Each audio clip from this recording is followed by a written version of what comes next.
Hi, I'm Peter Rose, founder of Longwood Currency Trading. A better way to be a successful Forex trader. The other day I was talking about how to be a successful Forex trader. This is a better way.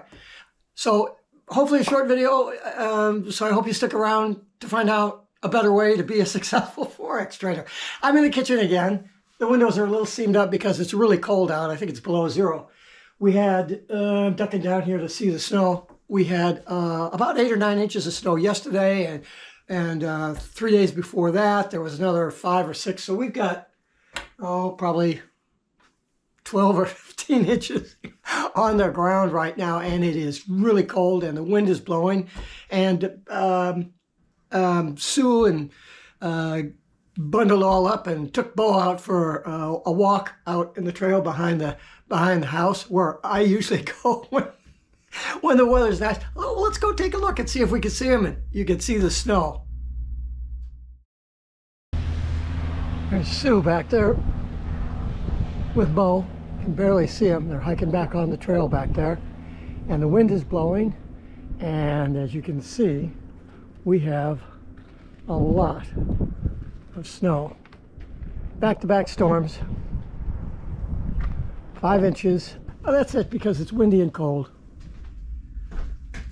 All right, I had to get some coffee first because it was cold out there. Now let's get down to this, a better way to be a successful Forex trader, which is what you dialed in for, right?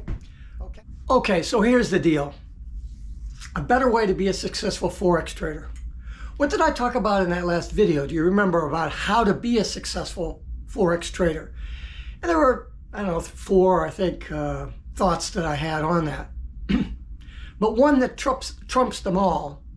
A better way to be a successful Forex trader is not to be an unsuccessful one. This gets back to risk management itself. Don't leave the video. It's not silly. We always say that when we're looking at our profit targets and where to put our stops and stuff, I've always said that that concept of risk to reward, I'm gonna win 3, so I'm going to risk 1. So I've got a 3 to 1 risk to reward. That's just crazy. It's silly. You have no control over how much you're going to win, but you do have control over how much you risk. So to be so bold is to say, I'm going to get a 3-banger on this so I can set a 1 is crazy. Nobody can do that. They talk that shit, but in practical application and the math, I got a degree in physics, almost a minor in math. The only thing we have control over is our risk. And so if we want to be a successful Forex trader, we're always talking about all the things that we need to do to be a success. But we have no control over how we can be a success. But what we do have control over is what not to do to be an unsuccessful trader. In other words, if I don't trade at all, then I'll never be a failure. Okay, so let's modify that. What do we do when we're trading? We set a profit target, and that's just that's a suggestion. It gives us a probabilistic estimate based on our experience as to how far that price will go in our favor. Could be a 20-pip profit target and the thing only goes 5 pips. It could be a profit target and the thing goes 200 pips. You don't know. You don't know. It's a guess. But when I put a 10-pip stop, that's not a guess. That's a fact. That's a line in the sand. When price hits that, I'm out.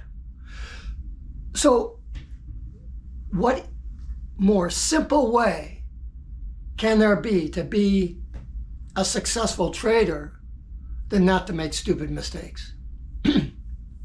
Mistakes that we have control over. What are those mistakes? Well, it's not setting a stop, for one. It's setting a stop that's too far out for our ability level. I mean, if you're an experienced trader with several years of trading and you've been around the bus before and seen all kinds of conditions and stuff, and you're going all in, all out, but you're staging and building positions, you're experienced.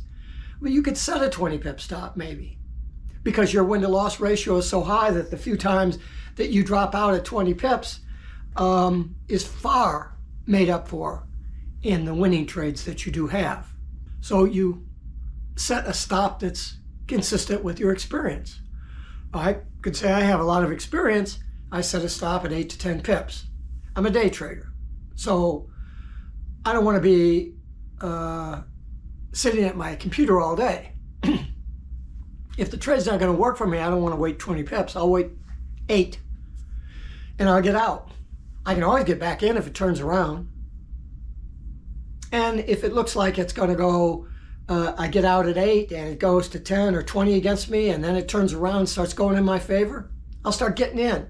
That's not an anticipatory trade, but I read the timing that I was supposed to get into that trade. It had one more retracement to go on before it went there. Basically what I'm saying, and that's all theoretical mumbo jumbo, that you either get or you don't get because of your experience in trading. But the simple statement is, respect the fact that the only thing you can control are losses. Set a stop and get out. If you have a position that's a runner is a price that goes beyond your profit target, that's great. You don't have to get out at your profit target. But when that thing gets 5 pips beyond your profit target, set your stop at your profit target.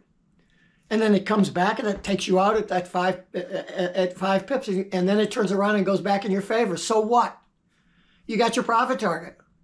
That's the ticket that you bought for the train. You don't really care where it goes. You're going to get off where you bought the ticket. So you get off. But if you happen to be on that train and you look out and say, oh, there's a lot of beautiful stuff ahead of me, oh, I'll just get off at the next stop. You don't know where the next stop is because you didn't buy a ticket for there, but you stay on the train. And you set your stop 5 pips below the thing or 10 pips or whatever it is that your trading methodology calls for. You trail that stop. And when it takes you out, everything you got past your profit target is more than enough to make up for whatever extra distance that you have gained, right? So our worst enemy is ourselves. It's hope, fear, and greed that clouds our view of the trading. We know that. And so a better way to be a successful Forex trader is to be serious about the only thing we have control over, which is our risk. So instead of worrying about, oh, I've got to get 3 times my risk, I've got to do this, I've got to set a profit target the right place, I got to be in the right place for my take point, I got to understand how to stage in, I got to. You don't got to do shit because you have no control over that. But what you do have control over is that stop. Get out. When uncertainty happens, get out. You can always get back in. And I guarantee you that if all you did was be more diligent about your stops and shortening those stops up, you'd become a better trader. Oh, but I'm going to get stopped out so many times and I'm going to be an upside down win-to-loss ratio. Yeah, it isn't the stop that's the problem. It's you don't understand when to get into the trade. You don't understand what the trade is. You got the wrong idea where the profit target is. All these other crazy shit that goes through our minds as to what we think the price is going to do. We don't know what the price is going to do. So get rid of the uncertainty by setting your stop. That's a better way to be a successful Forex trader, is to limit your losses and get out right away so that when you get it right, it'll run. And the profits will take care of themselves. I have trouble with that because that's the way I think based on my 40 years of real estate trading. Let it run. But the thing that gets in my way is the reversals, and I always stay in too long. I don't get out. I don't set that stop. In real estate, you don't have a stop. You don't buy a piece of real estate and they go, oh, geez, there's a water main problem and I got a bad tenant. I'm just going to get out of this piece of real estate 2 weeks later. You don't do that, right? I stayed with properties for 20 years, some of them, more. But it's that staying with a loser, even when the property values are going down. I lost $1 million net worth twice in my life because of economic decline and the collapse of the real estate market. I was able to make that $1 million back each time, but it took me 10 years each time to make the $1 million back. And I was able to time things correctly, and because of that real estate investment, I was able to retire with over $1 million net worth. So I've made $1 million 3 times. But you don't get out. Those $1 million losses were not getting out. I had to have faith in my process, faith that where the property values were ultimately going to go, and I had an infinite timeline. As long as I'd be alive was my timeline. So I didn't care.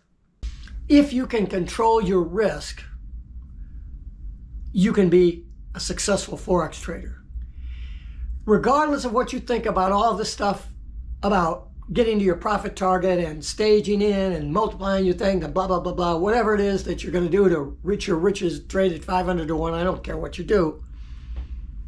But that's all maybe. Put that stop in, and that's a firm no. No, your price gets there, I was wrong, I got to get out. So a better way to be a successful Forex trader is to manage your risk, and the rest of the trade will take care of itself. Peter Rose, Longwood Currency Trading. Have a great day and have a great trading day. And I got to go out now and shovel some of that snow.